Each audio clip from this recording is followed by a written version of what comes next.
Prim's Comics Corner, and we're here with Spawn Volume 4. I know it's been a long time coming, but it's getting close to that holiday season, so I figured I'd give you a treat. And we might as well do Volume 5 later this month as well, so stay tuned for that. Spawn Origins Collection, Volume 4.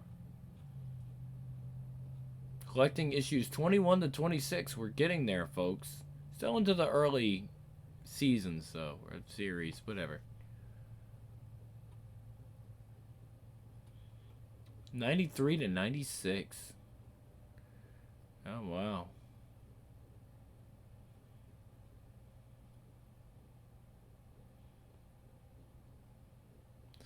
The people in Image are easy targets for a lot of people's wrath. I am always amused at how they changed the date for our doom.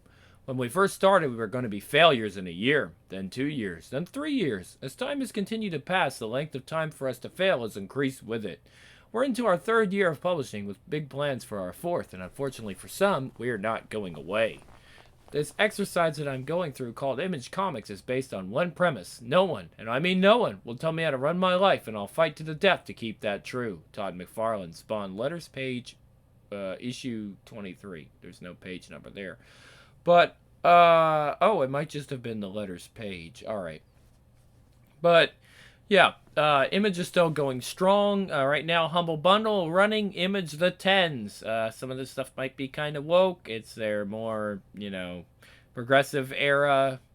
But you'll still find some Spawn books and stuff like that from the 10s. So go ahead and grab those if you want. Probably going to be some Savage Dragon, stuff like that as well, maybe. So go ahead, give that a shot. Let me know what you think. 21 May 94. The Hunt, Part 1. Ah, we're into an arc. Hey, watch it, you butcher. Settle down, you big baby. Cripes, you think I was murdering you or something. Now stop moving. Ow! In a city of a million voices, we focus our attention upon 2 in particular. One is the current ruler of New York's hidden back streets, a figure whose life has grown as twisted as the matted hair of the stray dogs which wander those same alleyways. The other belongs to one of the many homeless The other belongs to one of the many homeless under this new sentinel's watchful eye. One whose gratitude is nearly beyond words. Jesus, what a wimp! Listen, Al, I'm doing the best I can. So a little respect and thankfulness might not kill you, you think? Look, I'm not complaining or anything, but when you said you had some medical experience, I assumed you meant more than just the barbaric Stone Age kind. Everyone's a friggin' critic. Consider yourself lucky I didn't decide to tie one on before I started. Ha ha! Then I'd really be shaky. Get it? Tie one on? Tie? Ha ha ha! I can hardly contain myself. There, that just about does it. By the way, I forgot to ask, how'd you get that nasty gash anyway? Ran into some bozo in black. Oof, he don't look good. Like a fucking shoelace. See issues 19 and 20. Not out yet, Tom. So, how do I look? Bobby, did you hear what I said? Come here, let me see. I love it. That was quite a beauty you had there, but I'm telling you, no one's going to notice the difference. Trust me. So there you have it. Big Bad Bobby saves the day once again. You know, if I wasn't such a loser, I'd think I was a winner. But to be completely honest, I really don't see why we got to worry about your vanity. I mean, it's not like that hamburger head of yours was a work of art to begin with. Thanks for the pick-me-up. Aw, come on, Al. Quit being such a big poop. Things are working out great. And the best part? I didn't have to use my own shoelace. Stole this puppy from one of them dorks over on 52nd. What could be better? My life. Oh, that. Nothing good is happening. Every time I make a move, there's some creeps out there trying to make a name for themselves. I used to know what good and bad meant. Now everything's screwed up. Heaven, hell, demons, magic, you name it. They're all after me on some level. How's that make you feel? Drained. I'm mentally tired of it all. This isn't what I wanted. None of this. I just wanted my wife. Just my wife. Nothing else. Does that make any sense, Bobby? Perfect. Look, Al. I know I'm not the best looker in town. I don't have much of a life, but I used to be married too. Saint of a woman. Put up with me for over 20 years. Always there for me. Met her at a church function at 57. Prettiest gal by far. You know, people take those kinds of things for granted. I know I did. 23 years of happiness, then boom, it's over. Cancer of the brain. I don't recommend it. It ate away at that woman like acid. By the time the end came, she didn't know who I was. Couldn't eat. Crap. Move. Nothing. In spite of it all, though, she didn't put up a fuss. Didn't want to bother anyone. Especially not me. Then the doctors, with all their so-called powers, told me they couldn't help. This woman who was a saint, they couldn't ease her suffering. Then these buggers made me sign papers to pull the plug. Blam! End of game. You can see how well I've handled it since. Wasn't man enough to pick up the pieces and carry on, so I wallowed in self-pity till I lost everything. I'm sorry, Bobby. I don't want your pity. That's not the point. I just don't want you turning out to be like me or the other guys. We look up to you. God, listen to me blubbering like a 2-year-old. What I'm trying to say is that you're okay. You need to find your answers. Do it. Just don't lose sight of what you already have, which is us. Since you showed up, things have been strange around here. Well, maybe it's you, maybe not. Who cares? What I do know is that the boys and I like having you around. Makes us feel a bit cocky, if you know what I mean. If you can't pick up the pieces, then you ain't any better than us. We always thought you were more than that. Hell, for our safety, we need you to be more than that. Thanks, Bob. Thanks a whole lot. It's time I started taking control of this life. You tell the guys not to worry. Everything'll be fine. Spawn then disappears into the black ocean of shadows, leaving behind one of his many admirers. Is he cool, or what? What? Unfortunately, it's true, Mr. Wynn. These new reports came in during your recent disappearance. We just now received the finished brief. After extensive cross-checking, we've had to conclude that Agent Fitzgerald should be no longer considered a major suspect behind the recent security breaches. We're sorry, sir. A covert director of the CIA, Jason Wynn, runs his office with near impunity, his ambition steamrolling over any innocence in his way. Presently, the local police are monitoring him, and there are 10 FBI agents on the case as well. Shouldn't we call it off, possibly target another of our suspects? Sir? Trapped. It's not a position Jason Wynn has found himself in very often. His 2-day disappearance has further complicated the situation. The president wasn't satisfied with Wynn's explanation. To pull men from an operation would be a clear admission of error and weakness. Continue surveillance as usual. Fitzgerald remains our prime target. Issues 6 to 18. Tom. Assign some men to cover his wife. Miss Blake is not to be trusted either. Then wait for further instructions. But sir, the report, are you sure that... Have it destroyed. Now. Thus Wynn protects himself for any perceived wrongdoing and reinforces his authority. By the way, Agent Roenick, if you ever question my orders again, I'll have you killed. Excuse me, gentlemen. Mr. Fitzgerald is extremely busy. He doesn't have time to... Move it, lady. We need a word with your boss. I'm afraid I can't let you do that, gentlemen. Oh, yes, you can. Slam. What the heck? Mr. Fitzgerald, I couldn't stop them, sir. That's okay, Julia. I'll see them. You can have the rest of the day off. Now, what may I do for you two? You think you're pretty slick, don't you, Fitzy? Well, the word's out on you, bud. Turning on your own kind. Tisk. Yet another visit from those he has always considered friends. This time, Terry Fitzgerald faces representatives of the FBI. Guys like you make our job twice as hard. We got enough problems with the civilians. Yeah, and we don't like problems with one of our own. Exactly. Technically, you're clean, but I promise you, that won't last. You see, you've attracted the personal interest of me and the boys. Something's gonna turn up, and if it doesn't, I bet we find something odd anyway. You're going down, Fitzgerald. Terry can only stand in silence as the threats and innuendos slice ever deeper. His mind races. He affects calm. He has been harassed by every major security force in our nation. Jason Wynn's displeasure is felt in agency after agency. Wheels he sets in motion spin in all directions. His motives are not questioned. Guys, please listen.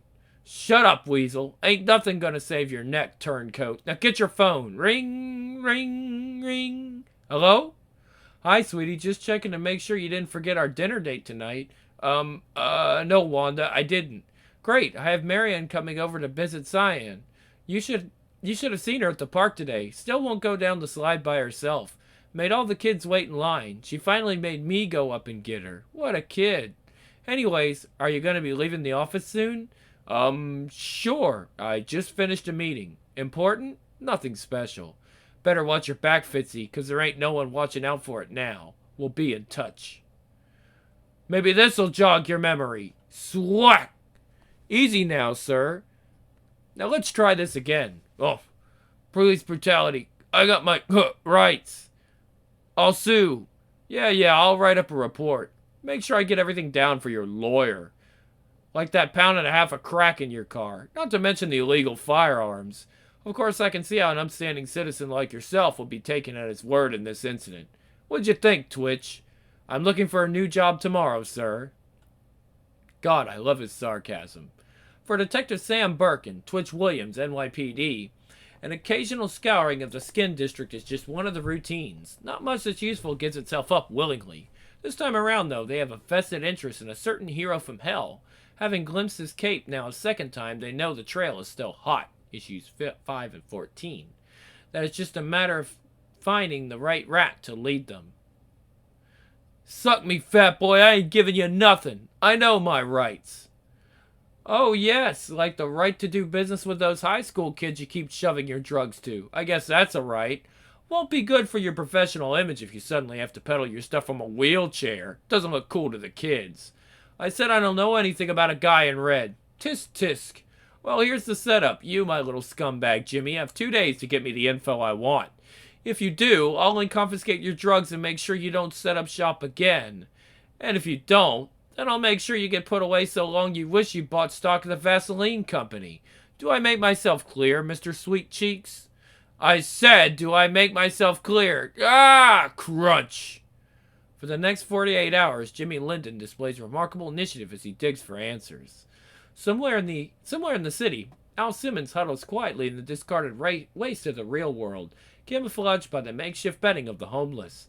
During these loneliest hours, he wonders how he's become so distracted from the simple goal of his new unlife, to set things straight with his widow, Wanda Blake. He's not surprised then as another complication crops up. Al! Hey, Al! Get up, man, we got trouble again. What is it, Jody? Some Nazi skinhead is out looking for you. Says he was sent by the Mafia. Says he's gonna knock a few heads until you show. Says you're a pussy. Another snarl in Simmons' tangled existence. Another hotshot looking to make a name for himself at the Hellspawn's expense. What he'd been selfishly considering as distractions have surfaced as actual threats. These folks are family now, under his protection, and Al Simmons is at heart a family man. On too many levels, his feelings about family aren't being made clear. It's time to emphasize that point loudly and with feeling. I don't give a crap whose side you think you're on. I want me your magic man. What kind of savior lives on the streets? Must be some friggin' psycho. You called? Ow! Long fingers ending in ungodly talons tear through cloth, flesh, and muscle, reach bone, and lock tight. Yeah! And I'd like a minute of your time. Cripes my arm! I'm going to ask only once. Who sent you and where do I find them? Listen, freak, you don't know who you're messing with. When the mob gets mad, people get hurt. Including you. You took the words right out of my mouth. Skash! Don't you screw with these guys. They'll hurt you, your family, your friends, even your friggin' pets. So do yourself a favor and get out of town. It'll save everyone a lot of blood. Spawn says nothing, just crouches over him and stares. 20 seconds pass. You crazy bugger, they'll kill you. You hear? You're dead meat.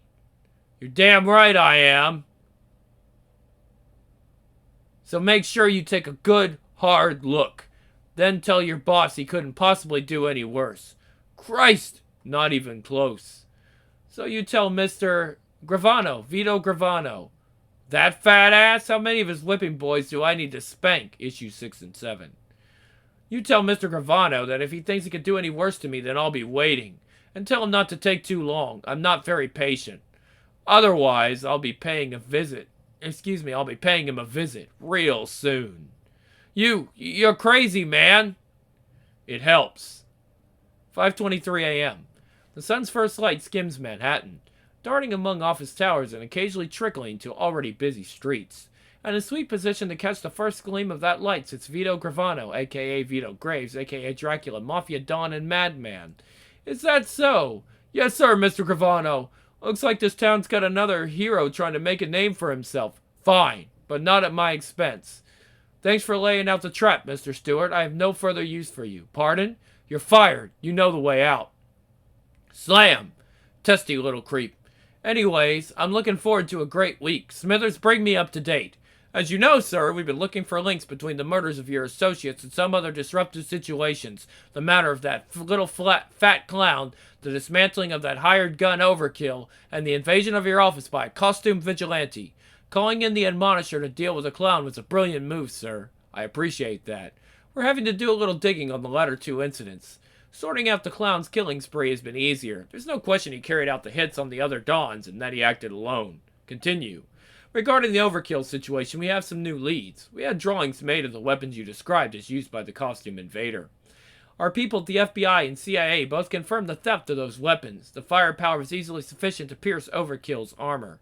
It took some arm twisting, but we got a name for a suspect. Someone who seems to have sticky fingers for confidential files as well. He's Terrence Fitzgerald, an operative for some ultra-covert agency. Give me everything you can on him. Already being done, Mr. Gravano. Good. If I find out he's in any way connected to our mysterious hero, his balls are mine. Hell, even if he's not connected, we'll dust him anyways. You see, Smithers, I have a certain reputation, one which I'm rather proud of, understand? Yes, sir. I will not be trifled with. Some government geek wants to play good guy, fine, as long as he doesn't cross my boundaries, but to come into my office and shoot it all to hell, well, Smithers, that's not a sign of war, that's a sign of suicide. His. My associate's already talking behind my back. I need to send a sign that'll silence their sniggering. For now, I'd like a full report on the Admonisher's progress. Then get me a status file on Overkill's current condition. They said they'd be done with him by now. And they better have more than just a head. Cripe, Smithers. Demons, heroes, clowns. I don't care what's happening to this damn city, but it better keep clear of me. A few deaths should do the job. Youngblood, strike file number 4, which we don't have. An unexpected name in the news today is Jason Wynn, a previously little-known department head at the CIA. Wynn received a clean bill of health from his doctors according to reports released today and has already been back at work since Monday. He underwent some 60 physical and psychological tests after being discovered crumpled on his office floor the previous Friday. There are still few details regarding his absence Wednesday and Thursday of last week, though abduction by a hostile agency has not been ruled out. Wynn claims no recollection of anything that occurred during his absence. According to a witness, the director was spirited mysteriously out of a CIA gymnasium. The disappearance led to an exhaustive speech which ended when a night custodian found him. Apparently, Wynn had somehow returned undetected to his own private office on the 10th floor, which was locked from the outside. What has doctors concerned is Wynn's unexplainable paramnesia. Repeated probes and CAT scans of the director's brain and central nervous system has revealed no indication of physical trauma or invasive manipulation of any sort. A hospital spokesperson, speaking on condition of anonymity, emphasizes there is no sign of injury whatsoever and that Wynn is in top physical health. However, he will continue to be tested over the next several weeks in case similar symptoms arise. Wynn was unavailable for comment, but his personal aide has related that Mr. Wynn is back to work in full force and proceeding as if the entire event never occurred. The CIA, NSA, and NSC all had no comment, but that Mr. Wynn is being watched closely for any signs of future abnormality. Great day in the morning. Let's go over the facts, if the CIA doesn't mind. A member of their directorate disappears, a la Star Trek, apparently off the face of the earth, and then just shows up 2 days later, thumb in his mouth, huddled in a fetal ball in his office. He remembers squat, but that's okay, because he's one of the good old boys. So they get him to pee in a cup. A dozen top security doctors write up a dozen unreadable reports, and they send him back to work with an apple in his lunchbox. At the same time, they declare it might have been an enemy action, and yet don't blink an eye at the possibility our top secret Boy Scout is compromised. Was he kidnapped, or wasn't he? Perhaps he was off in Aruba with Miss Moneypenny. Our tax pennies at work. I bet if you or I tried this crap, we'd be walking the streets in 10 seconds flat. I know I'll sleep better knowing that boys like this are in charge of our national security. But that doesn't matter. These G-men are all just interested in pushing their own personal agendas, and I'm not talking about public service. These high and mighty government factions all have their little wars to fight, and small guys like you and me keep getting in the way. Well, I just hope there's somebody out there with enough guts to stand up and fight back. Next, everybody plus Overkill. 94, episode, issue 22. The Hunt, part 2. Predictable. That's become the essence of Joe Sasek? That's become the essence of Joe Sasek's life. The 15-hour workdays have become routine. No social life, no love interests, no friends. Indeed, Joe Sasek is a loyal servant of the mob. In return, he has been rewarded with the complete trust of his boss, Vito Gravano. The trust is an exhaustively heavy burden. As head of accounting, Joe has to keep tabs on all the details of Vito Gravano's business activities. Information is gathered, organized, sanitized, carefully accounted for. An audit would show a clean, legal operation. Scritch, scritch, scritch. Maintaining that shell of legitimacy is a must. So Joe labors towards that end, keenly fiddling all the boss's dealings into clear harmony. All the pieces are eventually relevant, and thus he has access to every bit of data. Well, it also says the highest priority there. Maybe too much. Make sure, yeah, okay. Hello, Joe. Let's talk.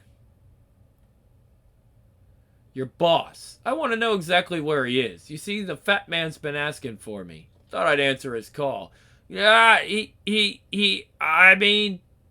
If you don't clear up that stuttering now, I'm going to have to kill you, understand? He's gone. I mean, he's not here. He wanted to check up on one of his, business matters. Yeah, that's it. Now that was convincing. I don't have time to mess with this. You just tell me where Vito is and I'll let you go home. Otherwise, you've got us a problem. You know what Slam! Freeze! Huh? Huh? Make a move and you're dead. Step away from Mr. Sasek. Now, nice and slow. And I mean slow. How'd you get in here anyway? Pivoting slowly, Spawn glowers while considering his next move. Unexpectedly, that decision is made for him. Without warning, his chains lunge forward like rattlesnakes. The security guards didn't know what to expect, but it wasn't that. They react the way they know best, violently. The new Hellspawn is becoming less surprised when his costume springs into action. Its life is joined to his. He knows, so it has a stake in his well-being. The hero allows himself a slight smile. Brecka, brecka, brecka, brecka, brecka, brecka, brecka, brecka, brecka. Click, click, click, click. Oh. Squoosh. Oh my god. Now, where were we? Oh my god. Oh my god. Oh my god. Except at task time. Excuse me. Except at task time, Joe isn't really good at dealing with pressure. He knows there's no time to hide the sensitive files even as he grabs them. But he can't stop himself. What have you got there, Joe? Nothing. The pair stands in silence, Joe replaying the last 60 seconds in his mind. He gathers, organizes, and quickly formats the information. Here you go. What? This file's on Terry. I'll be borrowing these for a while, Joe. Thanks. He melts into a darkened corner. Security personnel can find no trace of his visit. As for Joe Sasek, didn't they spell that wrong now? 3 days from now, his body will be found under the George Washington Bridge with his hands and feet viciously severed, decapitated. Even his genitals will be missing. The police will conduct a full investigation, but in the absence of anything identifiable about the body, we'll have to close the case of John Doe, 1994-714. Such is the life of a trusted employee of Vito Gravano. Excuse me, sir? Ugh. Just got off the phone with our snitch, Jimmy. Seems he's been doing his homework. One of the bums he knows says our hero usually hangs out in the same 4-block radius. I've mapped it out already, sir. I'll do some early scouting and ask a few questions. Okay, sir? Sir? It seems our little web has finally caught us a fly. I knew that Jimmy would come through for us, though I didn't expect it this quickly. Obviously, our personal chat had a profound impact on him. It's amazing how respected us cops are. I feel loved. By the way, did you eat that last jelly donut? I was looking forward to that one. Not me, sir, but those reddish gelatin stains on your shirt may jog your memory. So I'll be seeing you at 10? Count on it, Twitch. I got me a little payback on my mind. Chomp chomp. Evening, Fred. Let's go, Twitch. Oh, I don't even know if this is part of it. It's like, hey, boys. Alright, yeah, alright. So it's one of those. Sometimes, again, the panel placement makes it a little difficult to read.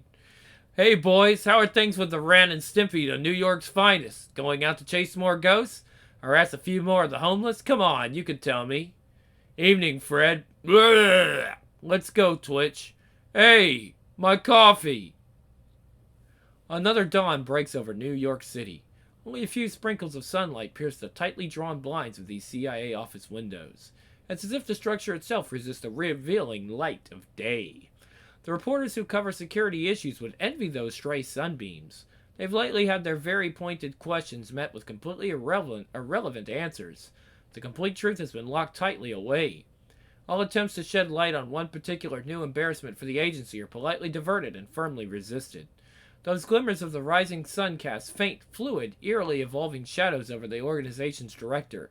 He sits alone again in the executive suite, pondering, calculating. His name is Jason Wynn. When noticed at all by the larger world, he is referred to as a minor department head in Central Intelligence. In circles that truly matter, though, Wynn's authority and reputation dwarf even that of the late J. Edgar Hoover. He directs the ultra-secret United States Security Group, the nation's highest-level task force, with jurisdiction in all situations, domestic and foreign. Only the President and his cabinet and the Joint Chiefs of Staff are privy to his findings, strictly on a need-to-know basis. However, recent events have cast doubt on his credibility. Wynn is unable to explain his 2-day disappearance. Someone has leaked the odd circumstances to the media. Already, enemies throughout the intelligence community have been circling, looking for a weakness to exploit. The White House is unhappy with his inability to account for those 2 days and is annoyed to be reading about it in the papers. The interest of the press in this newfound scandal has, his enemies suggest, compromised the motives behind any of his current investigations. One other series of incidents in Wynn's own backyard is potentially very ugly to wit. A security breach at a neglected upstate armory, missing ordnance from same, closer to home, stolen personnel files. One suspect has been targeted. Terrence Terry Fitzgerald, close friend of an agent. Al Simmons, secretly terminated at Wynn's behest. A thorough investigation has proven that Fitzgerald is clean. Unfortunately, Jason Wynn cannot afford even the appearance of professional inadequacy. Therefore, the Fitzgerald inquiry will continue. His guilt is predetermined. Wynn will not fall. Reputation, power. These are the building blocks of madness. He was abducted by agents of heaven and made a warrior for their cause. See issues 16 to 18. Tom. CIA, FBI, police, all have been told the same story. That one of their own has turned on them. The accusation comes from so high up that it goes unchallenged. Meanwhile, concrete evidence has been manufactured, appropriate to satisfy anyone's question. Man, what a bore. I hate filling out all these damn reports. Especially when I have to fill them out in Russian. What a pain. Terry Fitzgerald concentrates on his monitor, trying to forget the harassing phone calls and face-to-face threats. Practically every law enforcement or intelligence agency in the state has made their displeasure known. He is grateful that Wanda is unaware of his witch hunt. His family's untouched. He knows that won't last. Could the debacle at Columbia University have had something to do with his predicament? He was never confident in his field abilities. Was he being tested? If so, it was no help when that Ukrainian nuclear scientist... Eek! Jesus!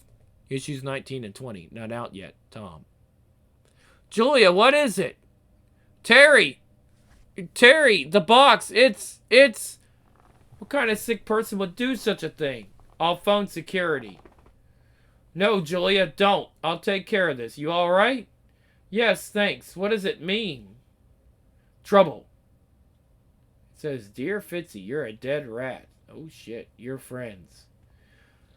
For the first time since the threats began, Terry's been feeling scared. He thought he would have figured out and resolved this problem by now. He's come to realize he was wrong. Possibly dead wrong. Issue 12. Tom.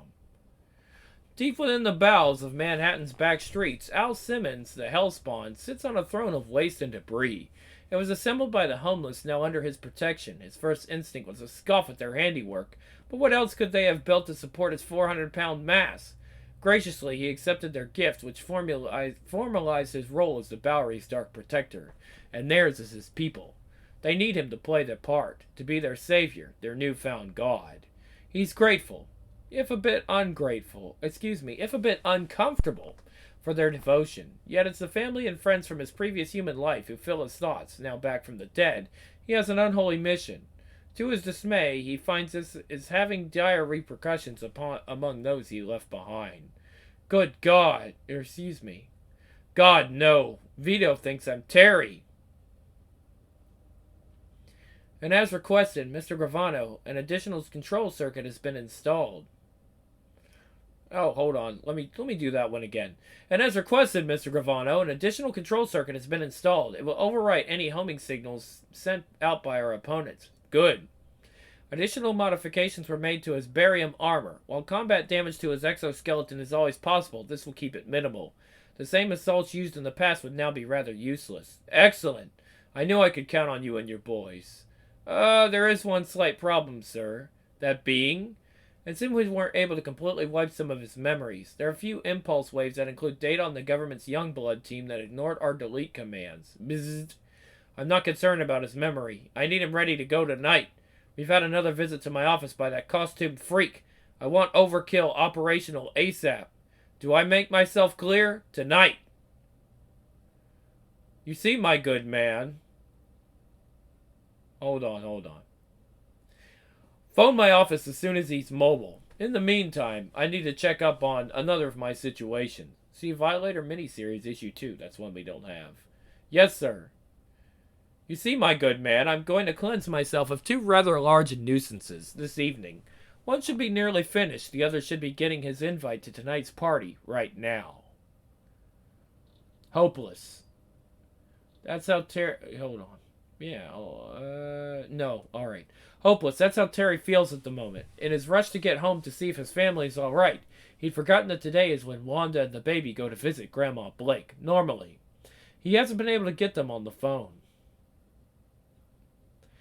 Maybe they didn't make it. Maybe they're in trouble already. Questions race wildly through his mind. He curses his growing paranoia. As a trained security officer, he expects better of himself, but no. Only one thought repeats. Please, be okay, Wanda. Again, he looks out the window. Again, he sees an unmarked car with 2 CIA stiffs. He'd spotted them on his frantic drive home. His paranoia is obviously not unfounded. They parked right out front. It's obvious they want him to know he's being toyed with. When Terry tries to come to grips with the situation, a dark sedan pulls up behind the CIA vehicle. This one belongs to a couple of Vito Gravano's lawbreakers. The government boys take immediate notice. Hey, Andy, isn't that a couple of Gravano's goons? Don't tell me Fitzgerald's in cahoots with the mob, too. Man, he's completely flipped sides. Geez, look at the hardware they're packing. Better call in Phil. We don't have time. Freeze now. Andy, get on the radio. What the hell? It's the feds. Let's get them, Louie. Terry bolts from his house, carrying his own high-powered rifle. He has to end this madness. Get out of here. All of you, just leave. Brat. Bam, bam, bam, bam, bow. This is not a rational move. You goddamn traitor. Nail him. Bam, bam, bam. Brat. God, help me. Spack. Thanks for the pause, idiots.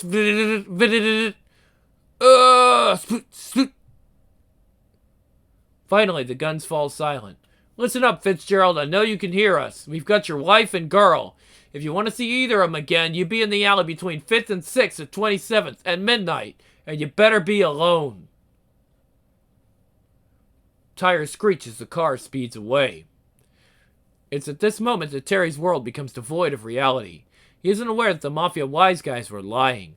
Wanda Sine and Grandma Blake were actually at the park, quietly observed by some of Gravano's men. They called this information in. Yeah, that's what it says. They called this information into the thugs at Terry's doorstep, who were then to pass him the bogus kidnap story. Of course, Terry would immediately check on Grandma's house. Of course, it'd be empty. This would make the bluff that much more convincing. What the mobsters hadn't foreseen was the presence of the CIA. This complication was easily resolved. Now Terry stands over 2 dead G-men. The security agencies had nothing but Wynn's lies to follow until now. No way they'll believe a couple of hitmen happened along and had a shootout on his front lawn. As the sound of sirens draws closer and the neighbors start to peek through their curtains, Terry does the only thing he can think of. He runs. Hours later. Al! Hey, Al! He's coming, just like you said, over on 6. Then the files were correct. The documents procured by Spawn from Vito Gravano's office had mentioned Overkill's midnight appointment. You better hurry, man, because some black dude in a suit is right in his sights. Terry? I don't know who he is, but that robot's as big as a bus. He doesn't stand a chance. Whatever you're going to do, please be careful. This is serious. Thanks for the warning. I've got a little help tucked away. It's past midnight. What's keeping these people? Ugh, what's that? Nice to see you again, hero. Wanda, Cyan, I love you. A soft whisper passes his lips as he prepares to die. Damn it, where'd I put him? Cook, fast, fresh, Panic. He had buried the 2 steel-piercing AK-720X1 portable cannons. Spawn knew that they might come in handy someday, so he kept the guns hidden. Anything sharp, rotten, or heavy enough to discourage idle curiosity was used as camouflage. These weapons had decimated Overkill on their first go-around. They'll work a second time if he can find them. Issue 7, Tom. Spawn realizes that each passing moment is keeping Terry in a potentially fatal position. There's no time for delay on any level. Don't move. Great work, Twitch. Thank you, sir.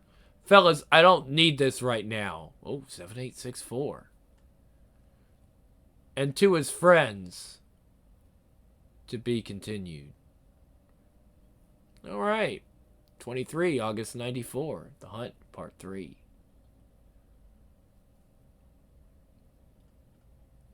Jason Wynn. We have to... Okay. Jason Wynn, head of the United States Security Group, the highest level intelligence agency. His security stats have been compromised and the president's office is not pleased. Wynn is under pressure to restore his reputation in the intelligence community. Terry Fitzgerald, a victim of circumstance, has been identified as a source of attention and is now in danger of his life at Wynn's direction. Spawn, agent of hell. His very existence has set into motion a crazy ripple effect with increasingly dangerous consequences for those around him. Spawn simply wants to create and nurture a family, but that desire has already damned him and now inadvertently threatens all who trust him. Vito Gravano, Mafia Don. His operations had run smoothly for years, but lately an unknown attacker has slaughtered a number of his men. Gravano is focused on removing this blemish, Spawn, he believes, from the face of his city. He is unaware that some of the information driving his hunt is inaccurate. Wanda Blake, widow of Lieutenant Colonel Al Simmons, a.k.a. Spawn. Wanda is now happily married to her late husband's best friend, Terry Fitzgerald, with whom she has a daughter, Cyan. She is currently unaware of Al's life status or of the vicious web in which Terry is rapidly finding himself ensnared. Sam Burke, detective, NYPD. Now cleared of wrongdoing in the death of child killer Billy Kincaid, Burke is allowing himself the luxury of brutality in the name of fact-gathering. Someone, or something, caused his superiors to question his loyalty, and he wants to have words with this individual. Twitch Williams, detective, NYPD.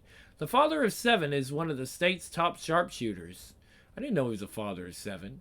His sense of fairness works counterpoint to his partner Burke's occasional lapses.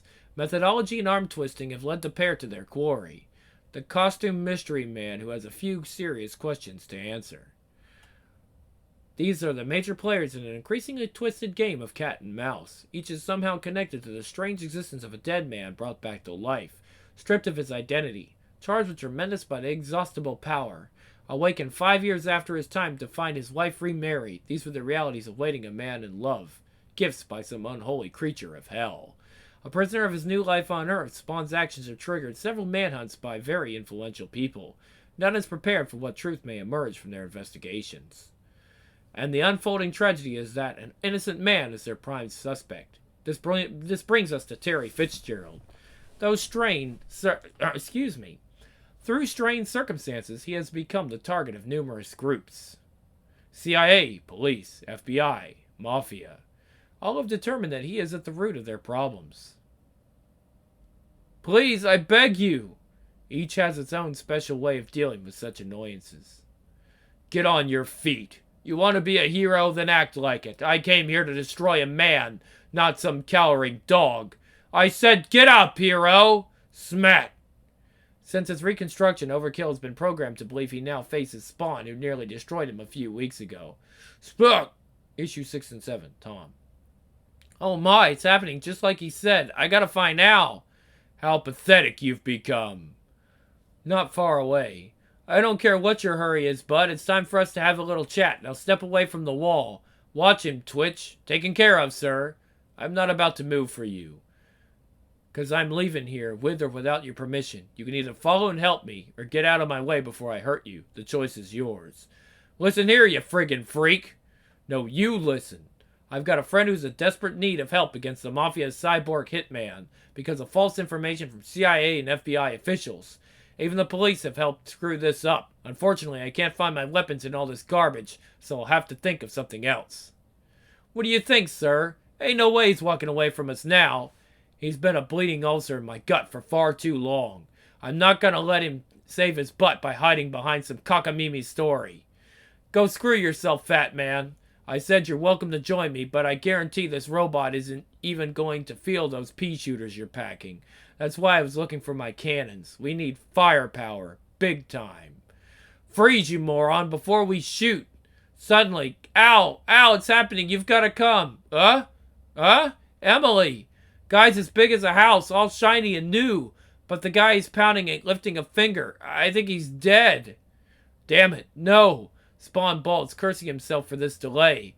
As a government assassin, he was trained to stay focused. It's obvious he's losing his edge. Twitch, stop him! Detective Williams lines up his target. Spawn's chaotic movements don't distract him, nor does the flowing cape which conceals most of his form. Twitch waits for just the right moment. Crack! The shot is a direct hit, tearing through cartilage and shattering a kneecap. It's the fastest way to disable an assailant. Spawn never breaks stride as he disappears into the unlit alleyway.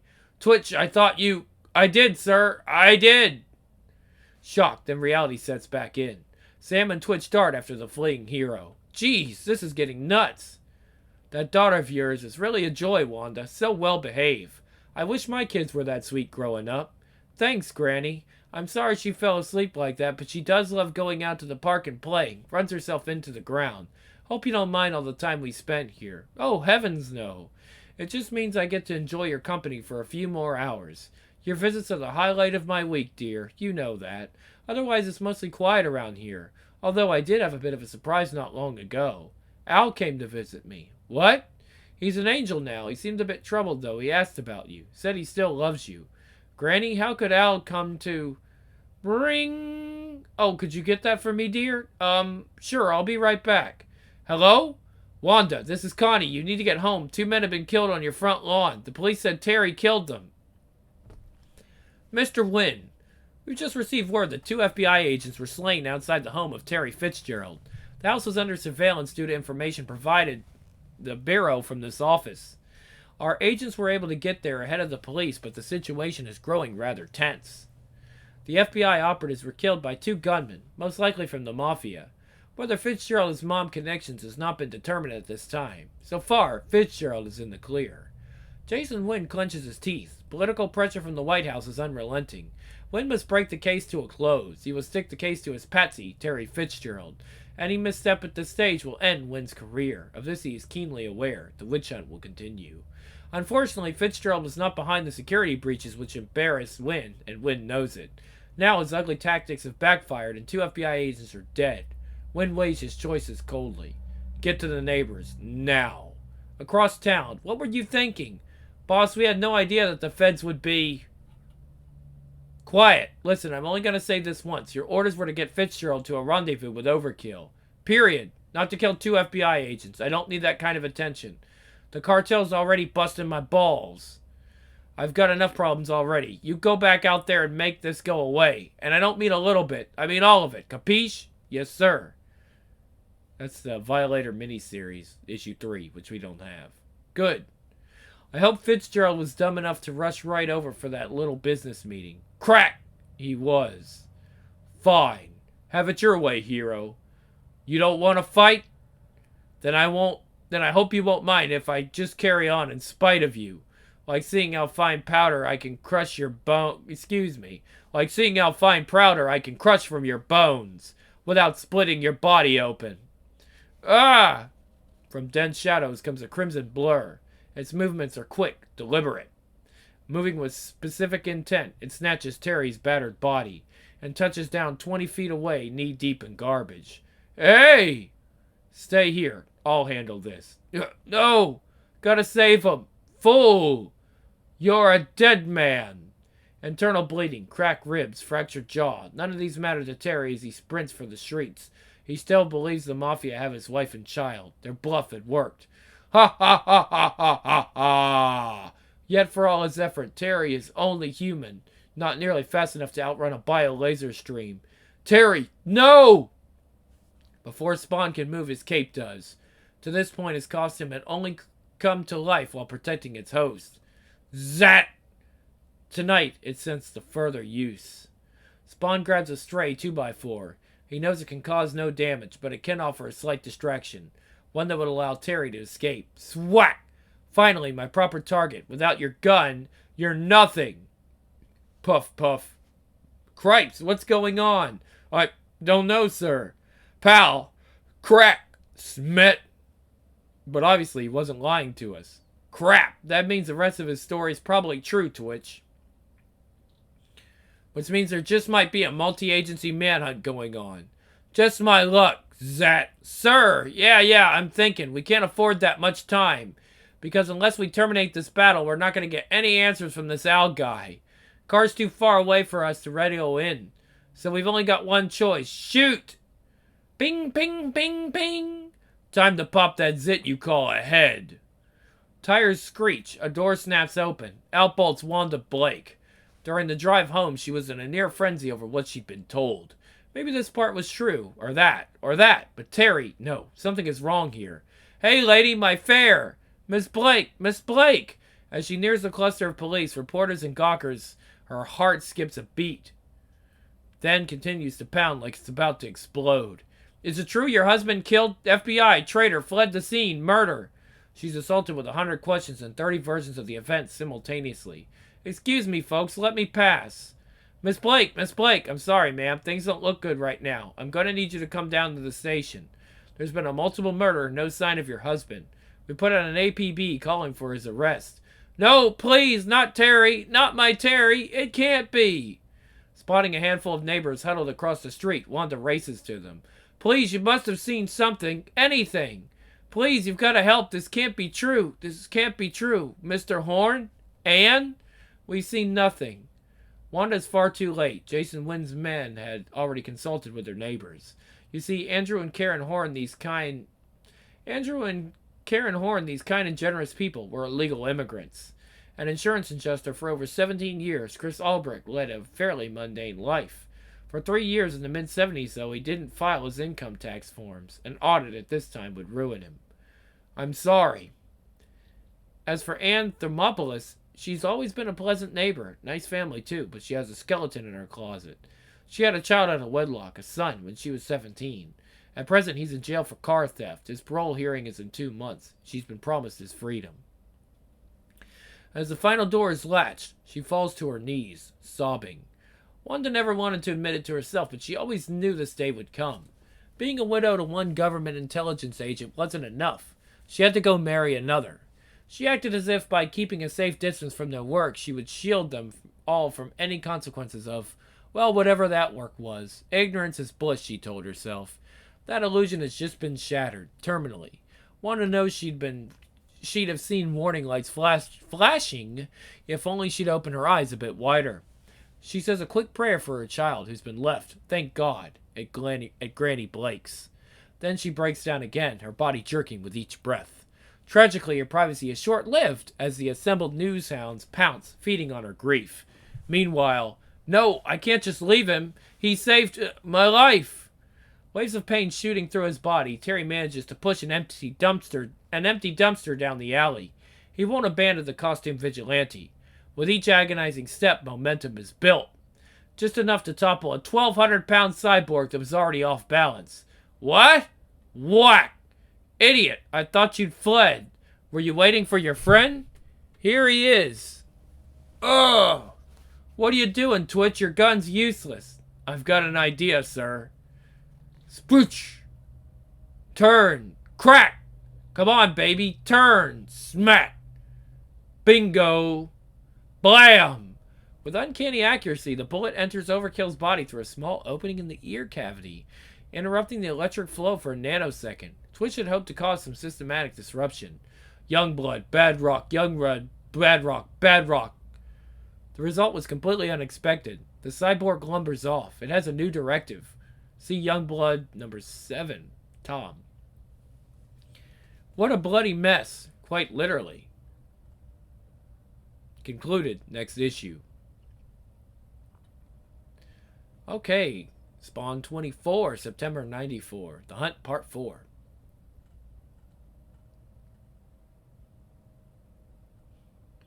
It's been a very strange sight for Detective Sam Burke. While hunting the mysterious costume vigilante responsible for Burke's temporary suspension from the police force, Burke and his partner, Twitch Williams, unexpectedly found themselves in the middle of a much bigger scenario. Various sources led them to the lair of the hero. Rivered by the homeless of New York's Bowery, they caught him off guard as he prepared for a showdown 2 miles uptown with the mafia cyborg hitman Overkill. Spawn evaded the pursuit. The lawman later caught up with Spawn as this battle reached its climax. Williams' sharpshooting saved Spawn's life, and that of one other. Also lying in a bloody heap was an unidentified civilian. As Burke stares down at the two broken figures, he mutters his professional assessment. "Cripes, the paperwork on this is gonna kill me." "So it would seem, sir." It's obvious that he's not even remotely aware of the magnitude of what's just happened. He'll catch on soon enough. Kneeling over Spawn's limp form, Twitch checks for any signs of life. It'd be a shame to have come this far and end up without any answers. The search has become too personal to go unresolved. "So what's the scoop? He might be dead. I'm not finding a pulse. I'll try some CPR." The mask is drawn back, revealing what's left of the man called Al Simmons. "Jesus, what the hell happened to him? My God! It looks like someone burned his face off. God, what's this guy been through?" If what he said was true, a whole lot. The only other thing we've got is that the bag lady called him Al. Al? Al, the reanimated dead man, has been hunted as a vigilante and a murderer. As a spawn of hell, he is less than that, and more. Terry Fitzgerald rolls over. The detectives assume he's a businessman. In fact, he works as a linguist for the CIA. Al? The detectives have been so engrossed with Spawn they'd momentarily forgotten about him. "So you're alive, bud. Good, because I've got about 200 questions I need answered." "Ugh, like what is going on here?" After a few minutes, a patrol car happens upon the scene. Burke then radios into the nearest precinct. "I'll need a couple of ambulances and a few of your boys to cordon off this area. Also, get me everything you have on Fitzgerald, Terrence D. He says he's with the CIA, though he ain't got a wallet to prove it. Thanks." "Boys, we just got lucky. A couple detectives from downtown say they've got that Fitzgerald guy, and they don't seem to know anything about him murdering those feds. Get 4 units down there. I'm going to steal this collar out from under their noses. I'll phone Lou at the agency, tell him to pass the word. It'll be a pleasure to finally nail that traitor." Not long after the Omni Intelligence Agency, the United States Security Group. Not long after, at the Omni Intelligence Agency, the United States Security Group. "You wanted to see us, Mr. Wynn? They found Fitzgerald down near Penn Station. I want our people down there now. Once there, pull rank. He's ours. This time I'm going to fry that son of a bitch. You make sure that area is so tight that the wind can't even get out. I won't lose him again." Jason Wynn has become consumed with the case. His faux pas over Terry Fitzgerald threatens his career. "And if he so much as looks at you cross-eyed, make sure his death looks like an accident. Do you hear me? Do you read me? Perfectly, sir. Anything else?" He knows Fitzgerald is no traitor, but circumstances made him the logical suspect. Rather than admit his error, Wynn continues to conduct a brutal investigation. Police, FBI are all called into play. Just do it. Wynn's callousness is a byproduct of years of unquestioned authority. As Supreme Director of U.S. intelligence agencies, he has single-handedly ended wars, even some he began. Terry Fitzgerald is only one man. His life means nothing to a dictator whose effectiveness is being questioned.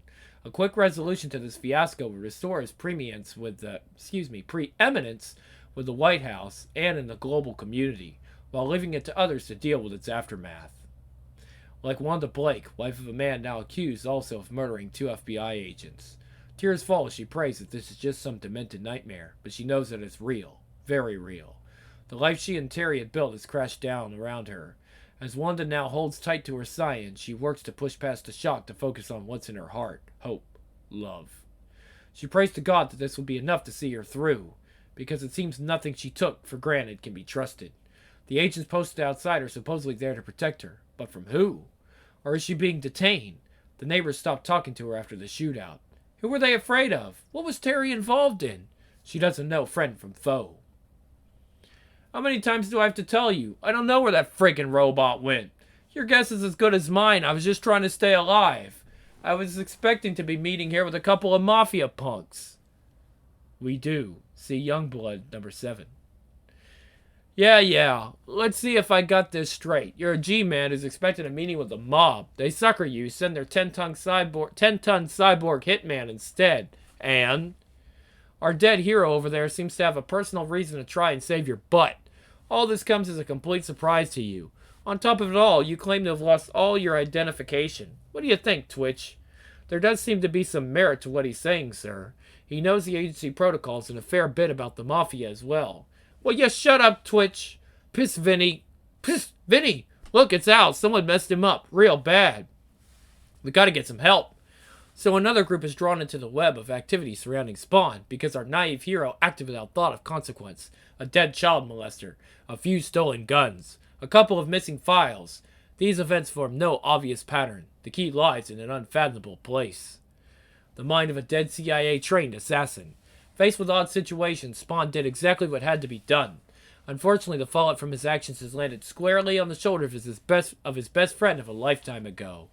You just settle down, buddy. The other cops will be here soon. Believe us, Terry, we're just as anxious to figure this out as you are. You guys have to believe me. I don't have time. The Mafia's got my wife and kid. I've got to get out of here, now. Listen, pal, I don't care what your problem is. You ain't going nowhere, understand? Please, sir, take it easy. Back off, Twitch. This one's been dogging me too long for me to let it fall apart now. Are you deaf? Didn't you hear what I said? It's the mob, you idiot. They'll kill them. Oh no, not again. Freeze, they've got my wife and little girl. It was actually just a bluff, see issue 22. Wanda. In the sprawling office of New York Mafia Chief Vito Gravano, tensions are running high. Though he lived through his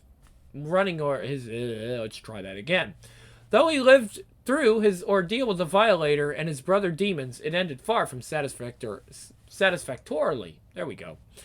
And now the heat's been turned up. 2 of his boys, taken by surprise, shot and killed a pair of federal agents on the front lawn of Terry Fitzgerald's house. Out of respect for each other's influence, the 2 groups have long had a special working relationship. Who is lucky that everyone is... Vito, rather, is lucky that everyone is still blaming Fitzgerald. He can thank Jason Lind for that. I sent Frankie and Tommy back to the murder scene. They're making sure we stay clean through all this. And us? Ring ring! I want you to make sure Overkill did his job. I need Fitzgerald dead. The cartel has been... Ring ring! Violator miniseries. Yes. This is Gino. This is Gino. We've just called a meeting for next Thursday. Some of the members have requested a progress report. There's been unhappiness with your recent dealings. You've got 6 days to correct this, understand? We're counting on you, Vito. Click. Perfect. Gravano's not used to being on the receiving end of threats, nor will he allow it to continue. Slam! Send someone over to Gino's restaurant. Take his top chef and slice off his hands. Gino needs to understand who runs this show. In the meantime, I want Fitzgerald's body. Tell Overkill to leave enough of it intact for me to take to my meeting on Thursday. That should shut them up. Unfortunately for Twist, that may not be as easy as as it seems. Right now, Fitzgerald is a very hot commodity. The police believe he's in possession of stolen experimental firearms. The FBI suspect him of killing 2 of their agents. The CIA is prodding these domestic agencies at Lynn's request. Twist's goons are then racing headlong to a place that will soon be crawling with law enforcement officers. Adding to the fray will be every local media crew that's been monitoring the police bands. This is not going to be the easiest time to beat Terry Fitzgerald. Though Detective Sam Burke has had a very successful career, one point cannot be denied. He's an overweight slob. For him, pursuing a suspect on foot is a contradiction in terms. That's why he was teamed with scrawny Twitch Williams, to whom it falls yet again to catch up with a fleeing perpetrator, alleged. Huh, huh. Precinct by precinct, the question has been asked, why do they call him Twitch? Huh. The answer, because he doesn't. It's over, Terry. Accept it. Terry slumps to the ground, a broken man. Putting his head into his hands, he begins to sob. He doesn't know why any of this is happening. Things are so out of whack. But even more importantly, he has failed his wife and child. It's more than he can bear. Wanda, please forgive me. You got him. Great work. I thought I was going to have a heart attack. Good for you, sir. I'm getting sick of this. We're going back to your dead hero buddy. I'll bring the local cops up to date. Then I'm taking you to the station downtown. Or taking you into the station downtown. We get it. If you so much as flinch, I'll shoot you myself. There they are. Come. Hey! Get out of here. Get out of our alley. Out of our alley. They stand poised in the moonlight, ready to take back what is theirs, ready to defend their fallen king, Spawn. Cans, bottles, wood, whatever. They pelt the two detectives relentlessly. Terry sees another opportunity to flee. Now distanced from the police, he's spotted by the first group on the scene, the CIA. Say goodnight, traitor. The proverbial pedal is put to the metal. Sir, we need to fall back. I know. You grab Fitzy. I'll cover you. Everyone's going crazy tonight. Terry turns to run. Too late. He stands frozen, staring at the headlights like some wild animal on the highway. He knows his luck has finally run out. Splash! The pair didn't know what hit them. They hit something at 67 miles per hour. The engine that rammed into the passenger compartment, shattering their legs, came as a complete surprise. Shoulder harnesses would have kept them from flying through the windshield if their pinned legs hadn't. Neither occupant will walk again. The car will look as if it impacted a steel pole. For all intents and purposes, it did.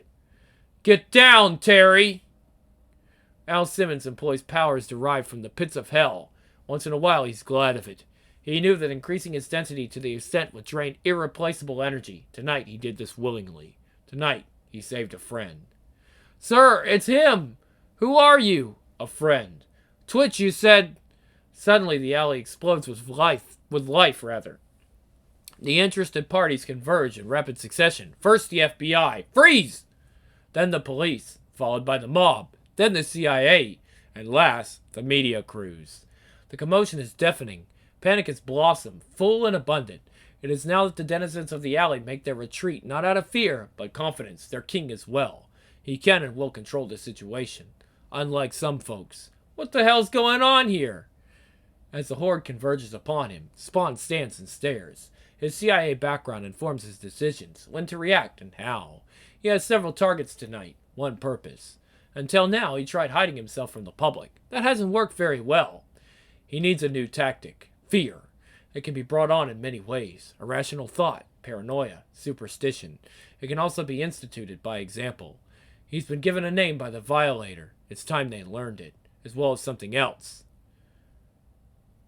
These alleys belong to Spawn. Krites, what a night! That the boogeyman really does exist. Where'd he go? He's gonna make sure everyone gets that message. With various files taken from Tony Twist's office, Spawn had begun to piece things together.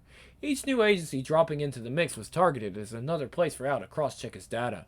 Finally, all that remained was to act as courier. I've always been amazed how relaxed you are about destroying people. Huh? Shut up. I've something to say. You call your dogs off the Fitzgerald case. Then you backtrack over that twisted trail of lies you've laid and somehow you correct it. I want Terry Fitzgerald to be so squeaky clean they'll want to give him a medal. In the future, you and your people will stay away from him and his family.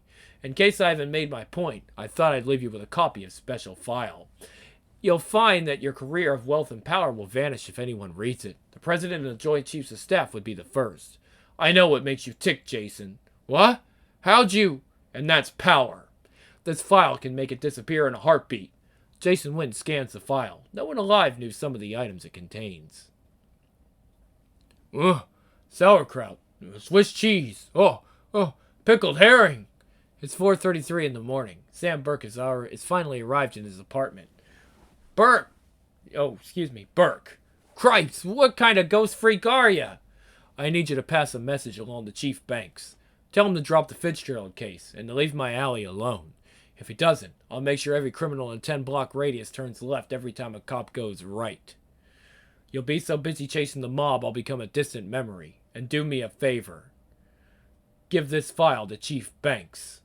I'd hate to see what the media would make of his range of extracurricular activities. If he's smart, I won't have to distribute copies. Cripes! Spawn kind of feels like Batman right now, you know. He's been doing the Batman thing a lot. Just popping up on people, you know, urging them to, telling them to do this and that and the other, and then disappearing. But he's different, because he'll actually fucking kill the criminals. Vito Gravano sits sweating in his private sauna. He finds it therapeutic to outline his ongoing activities in such heat. Hey, fat man, let's chat. Dear God above, you will cease and desist in your idiotic hounding of Terry Fitzgerald now. Your rats have given you bad information. He's human. I'm not. And just to make your day, here's a file I borrowed from your office. I see it lays out your organization's objectives for the next 6 months. Unless you want the cops crawling up your rear, you'll leave Fitzgerald alone. Oh, and stay the hell out of my alleys. At the home of Terry Fitzgerald and his wife, Wanda Blake, the effects of Spawn's cryptic visits are discussed in hushed tones. It just doesn't make any sense to me. None of this. I've got the entire city chasing me down, trying to nail me. Then, just when they've got me, bam, I'm free to go. Right in the middle of their interrogation, someone whispers something in their ear, and I become a non-issue. Honey, I don't pretend to know what this is all about, but it scared me. All I could think of was losing you, of Cyan not having a daddy, of you not seeing her grow up. I couldn't bear that. I was scared too, sweetheart. I still am. Someone messed with our lives, then just like that, it's all called off. It takes an awful lot of influence to do something like that. That scares me. Outside in the cold night air, our hero perches high above his wife's house. His house. Or is it? His life is so twisted now, he can't make sense of it.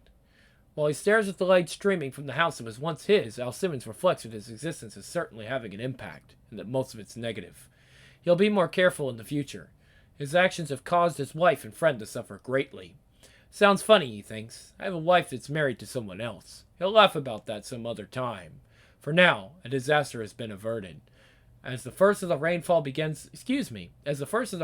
to fall, he does allow himself a slight smirk. His bluffs have worked. He'll worry about everything else tomorrow.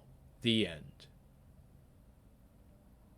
25 October 94. Tremors.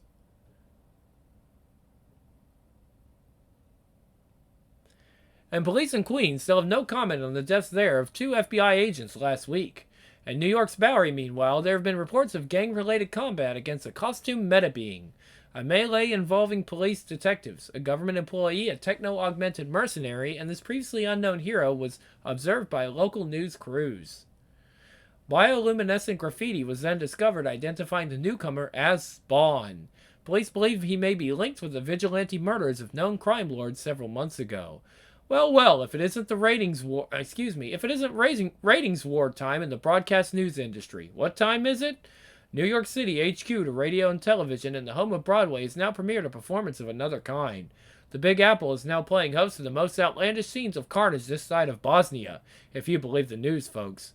What do you get when you mix cyborg warriors, the FBI, the CIA, and the cops, plus a magical vigilante, fighting all over town? Double-digit Nielsen's, and they dismiss my channel as lowbrow infotainment. Either hell is frozen over, it's finally my turn to see some justice in this world. There's now appeared a costume do-gooder I can believe in. If he is the vigilante, and he's definitely showing enough brass, then God bless this Spawn, whoever he is. We've needed someone to stand up and clear our city of all the smug, self-interested filth. Makes equal doses of mob bashing and government smashing, and you've got my kind of hero. So Spawn, whoever you are, whatever you are, if you can hear this, I'm with you, buddy, all the way. In the dank recesses of the sprawling city of New York, specifically the Bowery, the night people tend to their rituals. Gathered around a makeshift heater, the small group of derelicts are in a rather festive mood. Their territory has been unmistakably marked. The tagging identifies their resident messiah, Spawn. You know, it still gets my goat that Brooklyn lost the Dodgers. Didn't mind them stinking Giants going to Frisco, though. But the Dodgers, geez, that broke my heart. Give it a rest, Wilbur. It's been over 35 years. The Dodgers ain't coming back. I bet you're still sore about the Red Sox selling Babe Ruth to the Yankees, too. Now don't get me going on that one. Hey, Paul, you ain't leaving us, are you? Don't you worry, Wilbur. I just had me my fill, is all. Time to make the old bladder gladder. I swear, he pees more than a pregnant woman. Yes, all is right in the alleys again. No police harassment, no FBI running around like hyperactive children. No one from the outside is bothering these outcasts. That felt good. Hey, Grandpa, a moment of your time, please. Unfortunately, there are dissenting factions on the inside. We've been hearing about what a hotshot your spiny guy is, so me and the boys would like to share something. He's nothing, you hear? Nothing. Paul catches sight of the rusty... Oh, I'm sorry. I don't even know. Not even sure if that's supposed to be part of that. Hold on. Paul catches sight of the rusty blade out of the corner of his eye. He wets himself on the spot. Snicked. We don't need his help. Our boss can take care of himself big time. So you tell your little hero that if it's a turf war he's looking for, then he's pushing the wrong guys. Ugh, slack. He's nothing, you hear? Nothing. Then maybe that is supposed to be there. I don't know. Tell him to move back 15 blocks, and if he don't, it's gonna get bloody. Elsewhere. It's only his second day back at the office, but Terry Fitzgerald thinks he might be rushing things. His hands are still not completely healed, nor are his cracked ribs. As a matter of fact, almost any move he makes hurts, as a result of his recent run-in with nearly every policing organization in existence. Still, he thought work might be good therapy while he sorted out events of the past few weeks. One matter for concern, he had been threatened on numerous occasions by those within his own agency. Would his return to the office be met with resistance? Issues 21 to 24, which we already went through. Admit it, Terry, things are wrong. Everyone's acting like nothing happened. No murders, no manhunt, no cops, nothing. On the other hand, people won't look me in the eye. Somebody is breathing down on them heavy. It's going to be hard to get any answers. But I've got to know why all of this happened. Then I'll... Hey, good looking. Need some help? Wanda, what are you doing here? What I should have done a long time ago. What do you mean? It's time I paid attention to what you do for a living. I wanted to know what you really do and why. But I thought, I know. I wanted to distance myself after what happened to Al. I guess I was hoping that my ignorance would protect me from another heartache. Al's death tore me apart, but you helped me through that. You'll never know how much that meant to me. So I'd like to help. Please. I know you're going through a lot. There are questions I've got about what just happened. I'd like to see if we can't answer a few together. I love you, Wanda. I know you do. Dry, rotting boards shatter after a quick, forceful kick. This denizen of the Shadowlands is anxious to brag to his leader. Tell him that he's done his duty. As a grunt in Charlie Company in Vietnam, David Bruey thrived. Now, nearly 2 decades later, the shell-shocked vet carries on the lifestyle of a war long over. David Bruey? I think they were trying to go for David Bowie, but, you know. Boss, you in here? There you are. I proceeded into Sector 12 like you said, informed the enemy of our status and requested their immediate withdrawal. I also made threats and slapped him up a bit. They seem very loyal to their commander. He's obviously given them a false sense of security. You've done well, David. Few more pieces of the puzzle, and I'll have all I need. Then I'll be able to bring that fat pig Gravano to his knees. I've waited long enough. Soon, very soon, I'm gonna nail that mafia scumbag. Please, boss. Do you hear me? Crash. Not overkill. Not Spawn. Not God. Ugh. Crick, scuttle, crick, crick, cradle. Nothing's gonna save Vito. Tell the boys that after they clear Spawn and his gang off my turf, I want a meeting with their so-called hero. 'Cause he has something I need. Spawn. He's accepted the name, out of necessity. His new title is for the first time public knowledge. He has tried to avoid contact with the real world, instead biding his time in the shadows of Manhattan's back streets. That didn't work. All he wanted was to see his wife, to return to his one true love. Instead, he's been hunted. A dead man from hell does not pass unnoticed. So instead of recapturing his past life, he's merely been avoiding it, looking to solve the unwanted situations that have followed him into the alleys. Now, that has backfired. He brought undue harm to his wife through his own careless actions. Rather than being protected, she was almost killed. He won't allow that again. So he vows to refocus, to sort out this abominable excuse for a life. I was a fool. Yet now, as a messiah among the forgotten, he's become a beacon of hope in their darkest hours. Al, you gotta hear this. No, I don't. It's time you learn to solve your own problems. But you don't understand. Yes, I do. You people have become lazy, always turning to me for help. Well, I don't have all the answers. I can't solve all your problems. I've got a few of my own. Tell whomever it is I'm not interested. Oh, excuse me. Oh, no, he said. All right, hold on. He says, Dear God, Al, we didn't ask for this. They want you, not us. Oh, okay. And then he says, tell whoever it is I'm not interested. But Al, engulfed by the darkness, he leaves behind an innocent, soon-to-be a candidate for the crossfire. Zippity-doo-dah, munch, munch, munch, zippity-ay. Why, aren't we in a rather festive mood, sir? You betcha, Twitch, and I can see why. It must be the fact that our prime suspect escaped from us, or maybe it's that our fellow officers tried to steal our case. No, it must be that we have no solid leads on our search for this Spawn. Am I getting warm, sir? God, I love your sarcasm, Twitch. Nope, little buddy, it's this file. I've got info on that bugger Chief Banks that'll cripple him. And that brings a warm spot to my heart. The air begins to thicken as the early morning hours pass away. He came here to rest, to think. In his former life, he fought and killed for what he believed in, but that was another Al Simmons, he tells himself. He is now something different, something dark and foul and disgusting. As he stares down at scattered groups of homeless people, he knows that his moments of feeling human have become rare. So he must seize those moments, defend his beliefs, act like a man. Stand against all those who would oppose him. Answers to his inquiries come easy. It's a turf war, plain and simple. Time he marked his territory. You wanted to talk? Not exactly. Ah? Plywood? Crunch. Show yourself, coward! Here I am, demon. You won't have to push the old guys around anymore. Idiot. I don't care about your people or mine. It's you I want. Tell me what you know about Vito G and why he's after you so bad. That man doesn't personally get involved in someone unless they know things they shouldn't. What the hell does that have to do with the alleys? You want to fight? Sweat, then fight. Just leave my people alone. Gah! Protecting their master, chain snap and ensnare the beast. Now Spawn uses his military skills to gain advantage. There should be no need to deplete his powers. Do you hear me? Stay away! Next time your head comes with me. How dare you! Spawn assumed the beast wouldn't back down. He planted himself in front of a weakened part of the floor and concealing the cracks with his cape.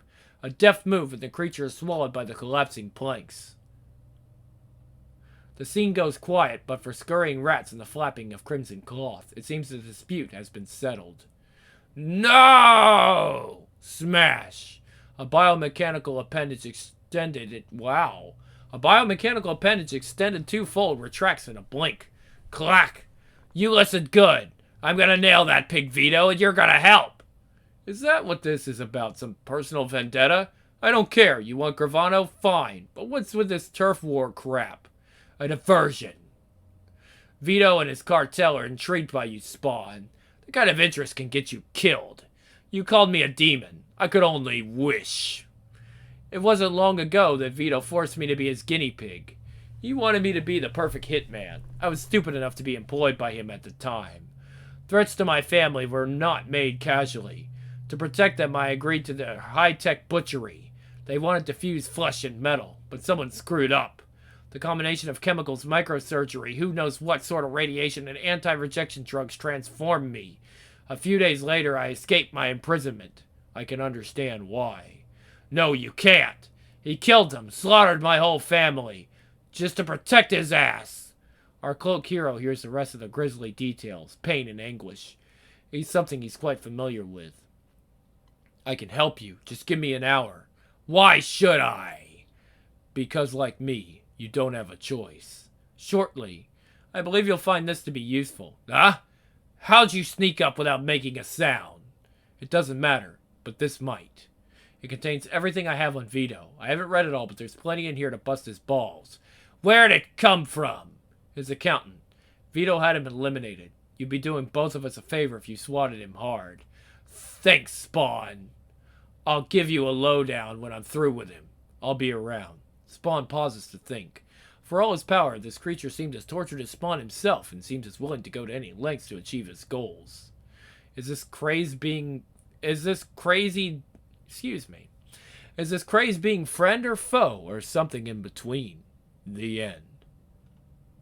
December 94, The Dark.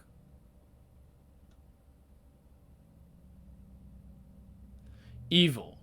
It's not a goal that people consciously set for themselves, yet millions, billions have been embraced by its seductive coils. It can hide behind a variety of guises: power, competition, justification, self-interest. Though most profess their innocence, each of us has faced it in our lives. Each of us has touched it, however briefly. The Bible calls it sin and has identified its root, the love of money. If the thought of an honest wage to cover honest expenses seems like a sign of stunted growth, if it doesn't matter where the profit comes from or where it goes, watch out. Trade and barter are real. Cash can be used for anything or activity. It's an abstract. Money comes from nowhere and promises everything. If your motives aren't clean, money itself becomes evil. But when we don't have enough money, enough evil, the world tells us that we're losers. So what determines our place in society is not how much kindness in our hearts, but how much evil is in our wallets. Typically, we distill effort into value in 2-week batches. We look forward to it. We need it. We call it payday. A lack of this evil can cost us dearly. What? They can't do that. No way. You stop them. You get my little girl back. I'm sorry, Mr. Barnett, but the judge's decision has already been handed down. I did everything I could, unfortunately. The law allows us no further appeals. Don't hand me that bull. You're a lawyer. You're supposed to help me. What am I paying you for? Actually, you're not, Mr. Barnett. I'm a public defender. My bill isn't your responsibility. As for your daughter, I know there's nothing I can say that will make this any easier, but the judge feels she'll be better off with foster parents as providers. I'm not saying it's unfair. I'm not saying it's fair. Fair? Fair? You ask Katie about fair. She wants to stay with me. She won't go. She doesn't have a choice. None of us do. I'll see you tomorrow at 10. Click! Sweet Jesus, what kind of country sends a child from her dad? New York State Courthouse, Staten Island, the next day. Would you care to say anything before I give my ruling, Mr. Bennett? Please, Your Honor. Katie's all I got. You can't take her away from me. She's only 14, but she knows so much. This whole thing is tearing her to pieces. She deserves better than all this. I would agree, Mr. Burnett. That is why, after a very long and difficult deliberation, I've decided to remove her from your care and put her in a new set of circumstances. This, I believe, is for her own good.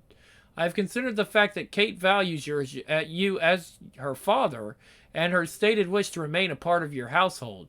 This decision has been one of the toughest of my career. Since the death of your wife 15 months ago, the state has been reviewing your files. At the time of Kate's adoption in 1982, you and your wife were able to provide a stable, safe environment. Unfortunately, the untimely loss of your wife has removed the mother figure from the child's life. Add to that your steady lack of employment for over 11 months in your current living conditions. I feel I have no choice but to place her with foster parents who might be able to better provide for her future.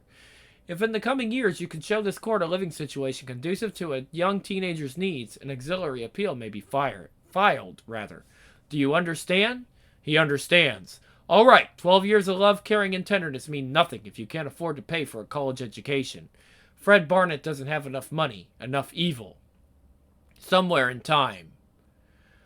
The dancing flames in Hell's 8th level are laced with the scent of bile and other organic matter. Overseeing the unimaginable area, its self-imposed ruler dominates all.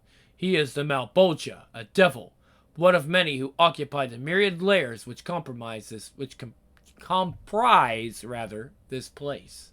His ultimate goal, the building of armies consisting of lost souls from the various dimensions. They will eventually carry his standard against heaven at Armageddon.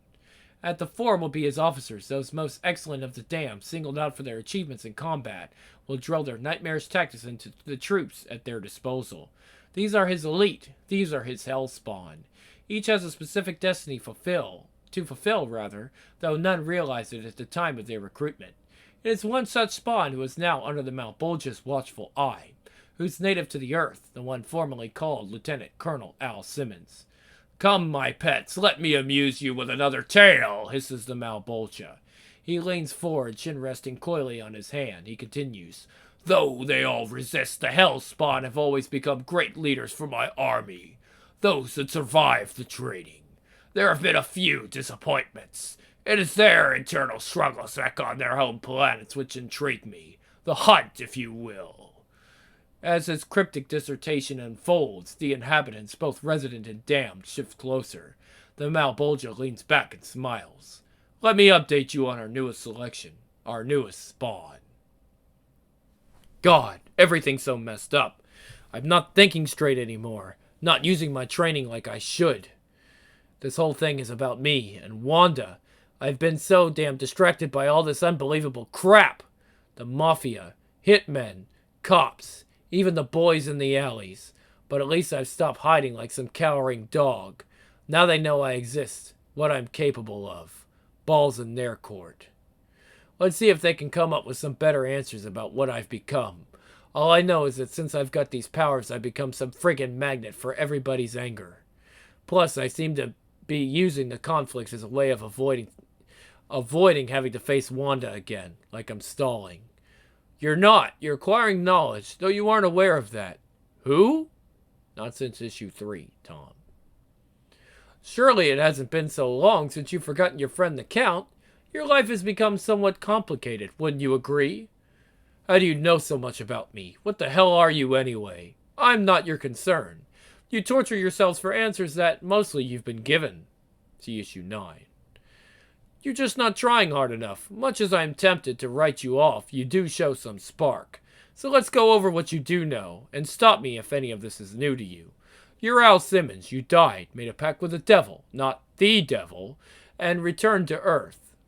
You have power beyond belief, a costume melted with your skin, and a body made of 400 pounds of necroplasm. You fought demons, devils, angels, cyborgs, the proverbial 9 yards. But none of that bothers you because you just want your normal life back. Wouldn't we all? But why me? Why? Because the devil chooses only those who have a great capacity for evil. It comes from within, something you're born with. Though you deny your evil side, the devil thinks your inner darkness can be harnessed for his cause, which is Armageddon. The final clash between heaven and hell. Your side must be thoroughly prepared for the war. For countless years, the Malbolgia has been gathering souls for his army. One day, the command would be given and the forces of darkness would begin their assault on the gates of heaven. Those, Al, will be the true days of judgment. The monologue continues. Though my Hellspawn are permanently ensnared, they continue to test the boundaries of their cage, hisses the bloated tyrant. They will scurry around at first, hoping, dreaming that there is a way out. But there is none. They have 2 choices only. Accept the troops and inspire the loyalty afforded a first-rate officer, or perish, and then answer eternally for frustrating me in the pursuit of my goals. Let's see how our dear Al Simmons deals with this situation. Leaning backwards, the Malbolgia pushes his feet further into the searing flames. Nearer climbed the lesser spawn, anxious to learn why it was Simmons picked from among the multitude of deserving damned. Ah, I see that you too are looking for answers, cackles the Malbolgia. How ironic that as Simmons tortures himself, casting about for answers, you, his future troops, are curious about those same questions. Why him? Why Al Simmons? A smile crosses his cracked lips. The storyteller Yeah, the storyteller relishes the adoration of the rapt, if captive audience. Let me tell you what makes a true Hellspawn. So I'm just a puppet. That's encouraging. Things were so simple when I was alive. I followed orders, killed who the government told me, and collected a steady paycheck. But now this? I don't have a home or a wife to go back to, and all I seem to do is fight someone else's battles. No one said being dead was going to be easy, Al. Ain't that the truth? Tell me something, Cal. Why put me in the future? 5 years. What's the point? A test. One of many you must pass to fulfill your destiny. The devils by nature are tricksters. They thrive on bending the rules of every game they play. You wanted back on Earth, he gave you that. Unfortunately, having never been dead before, you weren't aware of your rights. Since you didn't specify any conditions within your requests, the Malebolgia granted you time to see your wife. Or rather, granted you the time to see your wife. That's all. He gave you one thing. Everything else was his to determine. Pretty sour trade, I'd say. But don't feel bad. There have been plenty of others. You're not the only one that suffers. Hey, Al! Al, got a minute? I need you to meet a friend. I told him you could help. You know, do some of your magic. What are you talking about? Evening, sir. I know we've never met formally, but I live around here too. Seen all the crazy stuff that's been happening. Well, anyways, this here is Fred Barrett. An old pal from way back. He's got a bit of a problem. Doesn't know what to do. So I told him you could possibly help. Give him the scoop, Freddy. Yesterday, the courts took away my daughter. Hold on, let's try that again. Yesterday, the courts took my daughter away from me. After 12 years, they just took my baby from me. They say I'm not fit to be a parent any longer, and it's all because of money. Judge says I've got to provide better. Give her more things, then I can have my little Katie back. Please, sir, I don't have anywhere else to go. No one wants to help. They say their hands are all tied. Eric here said you've been helping folks out since you arrived. He said you protect the poor. Well, I'm telling you, I lost my little girl because I'm poor. Are you guys nuts? I'm not some walking bank machine. If I could make money, I sure wouldn't be living in the alleys. Grab a clue, guys. I'm here to stop anyone from harassing those on my turf, especially anyone who's after me. I protect the folks within my area, not those from outside. Now go, and don't you ever do this again, Eric. Bite me. Sorry, Fred. I thought he was someone who gave a damn. What will I do now? You shouldn't be so harsh. They see you as a savior. Everyone else thinks you're evil. They're getting too cocky. Some of the guys think I'll take care of everything. Good old Al, he'll fix it. Obviously, I'm giving them a false sense of security. No, you've given them hope. It's something most of them had lost. Power! Screeches the Malebolgia. It both motivates and enables the truly chosen. The spawn is being hunted by every agency imaginable, and the only thing that can save him is his infernally inspired... I'm sorry. That's not what the Malebolgia's saying. It both motivates and enables the truly chosen. The spawn is being hunted by every agency imaginable, and the only thing that can save him is his infernally inspired power. I transform the recruits into creatures of magic.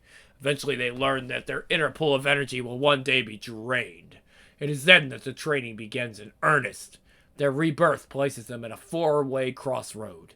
They can do nothing, lock themselves away from their surroundings, which turns their hearts cold. In time, very gradually, their energies are spent anyway. They can convince themselves they're heroic, while unwittingly acting on the impulses which damned them in the first place. They will single out and punish the evil ones around them, evil souls which then are mine. They may choose the path of darkness, aggressively dispatching those most venal and vicious who've earned their place here, or they may despair and perish through carelessness or design. In any case, the spawn will return to me either as valued officers, or as a source of nourishment for my hungry armies. The sub-overlord casts a spastic arm forward. It's a gesture. It's a gesture of triumph. What are you trying to tell me? What are you telling me? Just beware, there are an infinite number of forces in our reality, and each has an agenda it wishes to fulfill. Meaning I'd better get used to all this crap because it's here to stay? Not exactly. Watch very carefully. Look, listen, and learn. Things may not always be as they seem. You're a marked man now. Anything may happen at any time. In fact, your next encounter is just a few seconds away. What are you jabbering about? Suddenly he's gone, vanished in a glowing prismatic plume. From the color of its sparkles, Count Nicholas Cogliostro knows it's been sent from above. The layers of heaven are just as multitudinous as those of hell, after all. Learn, my friend.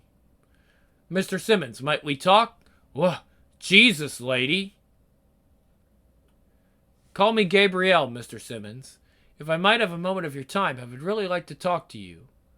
I don't have time to talk. Oh, yes, you do, though it may not appear that way. Huh?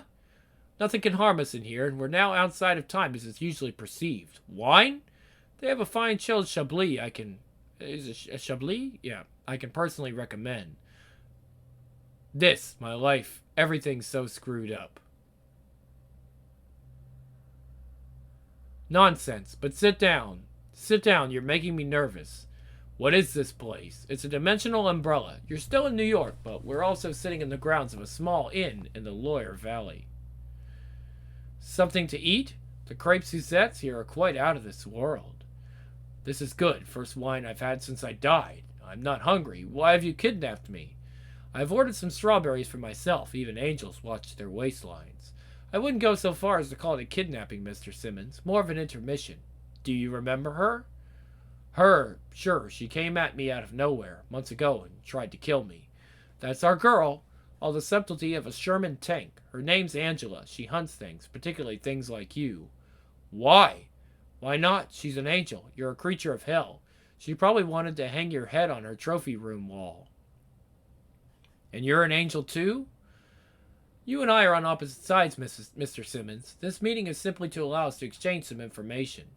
You see the lance that Angela's holding in that picture? Sure. She attacked me with it. Later, I touched one of the buttons on the side. Blew me in the darndest sort of dream I've ever had. It did nothing of the sort. Merci beaucoup, Pierre Strawberry... Merci beaucoup, Pierre. Strawberry, Mr. Simmons? No? It merely redefined you briefly in terms of levels of reality. Quite how you got back is a puzzle to all of us. You must have some very powerful friends. So Angela definitely left the lance behind her when she fled? Excuse me. So Angela definitely left the lance behind her when she fled? Yes. Do you have any idea where it is now? No. It wasn't in the alley when I got back. Pity. Well, thank you for all your help, Mr. Simmons. You've been very helpful. I can't see that bitch Angela wriggling her way out of this one. Don't worry about the check. It's all taken care of. You've been very helpful. And Mr. Simmons, war is coming. Sooner or later, you're going to have to choose sides. Hell on Earth and Heaven on Earth are going to be equally as inhospitable due to the people who currently inhabit Earth on Earth, if you follow me. And you don't want to get caught in the middle, do you? Jesus, what the hell? Heaven, actually. Though not the one you or I were taught about. They keep small pieces of it in different time. Continuums. Interesting. How do you know all this? Are you some kind of god? Hee hee, not very likely. Bleh. I'm just a man, much like yourself. Been through a few wars, too. Thought I was a big shot. Could beat anyone. I was wrong. They won. Not completely, but enough to neutralize my efforts. Now I'm not alone in looking to he who may be the one to stand up to these many factions and win. And believe me, Al, this is definitely about winning. And what about these angels that seem to keep popping up? More to come in the Angela miniseries. They have a need for you too, but I can't put my finger on what it may be. Well, when you do, call me. I need a break from all this. See you around. Yes! Yes! Even Heaven is out to get our Simmons spawn. Now he is completely disoriented, groping for answers. Good, bad, up, down. He doesn't know which way to turn. Ha ha ha! Like a bad comedian, the Malbolgia laughs at his own rhetoric. Tensing unexpectedly, he squishes the unlucky listener perched in his calloused hand. Soon, very soon, Soon, very soon he will find his answer.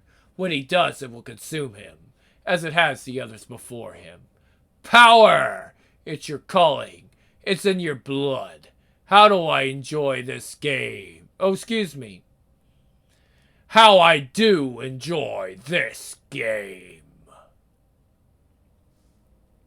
The game will have an end, but its length will depend on the creativity of its players.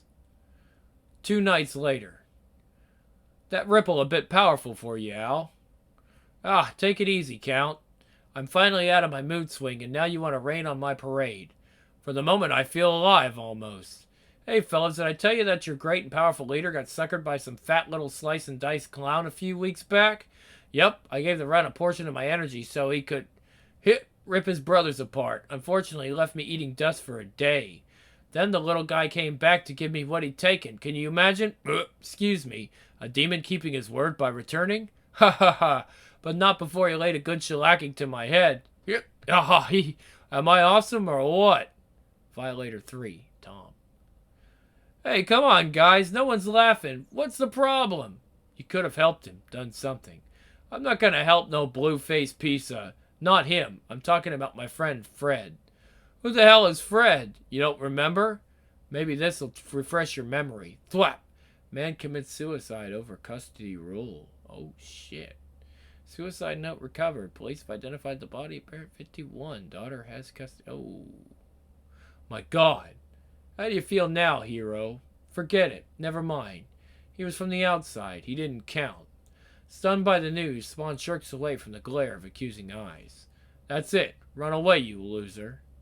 Ha ha ha ha ha! Ah! Somewhere in time. Ah ha ha ha ha!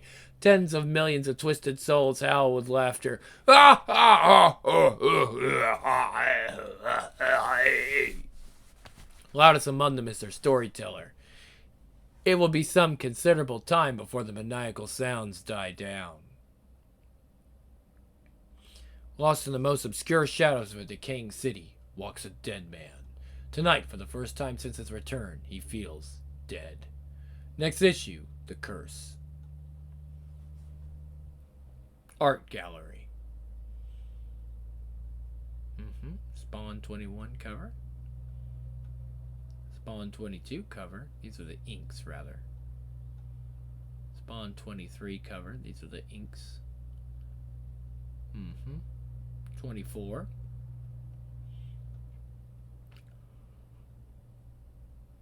25. 26.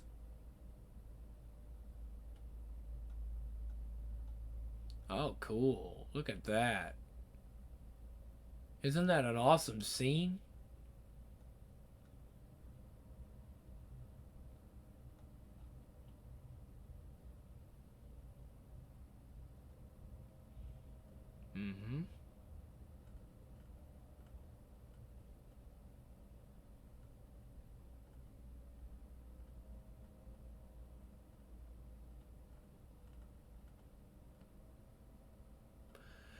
With Spawn, legendary writer and artist Todd McFarlane unleashes iconic anti-hero on the world and launched the most successful independent comic book in history. Spawn is a hero unlike any that has come before.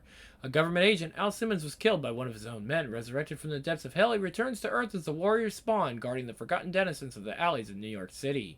As he seeks answers about his past, Spawn grapples with the dark forces that return him to Earth, battling enemies and discovering unlikely allies. As he learns to harness the extraordinary powers he now possesses, he begins to grasp the full extent of what brought him back, and what he left behind. Spawn Origins 4 contains the stories and artwork that helped create the Spawn legacy, featuring art by Mark Silvestri, with stories penned by Spawn creator Todd McFarlane, and the odd, inspiring interior art of fan-favorite Spawn artist Greg Capullo. Each volume of the Spawn Origins series includes 6 previously released, sold-out issues of Spawn, published in an all-new design and format, but that's just the beginning. Exclusive bonus content includes cover galleries, behind-the-scenes art, and commentaries. Each volume also includes a classic cover reimagined by master Spawn artist Greg Capullo. Good stuff. And you can probably grab some of these on the Humble Bundle right now. So do it! And coming soon, Volume 5. It's coming. Alright guys, this is the Grimlord, and I am out for this very, very long Grimm's Comics Corner with Spawn, Origins Collection Volume 4. We'll see you next time, and I Out.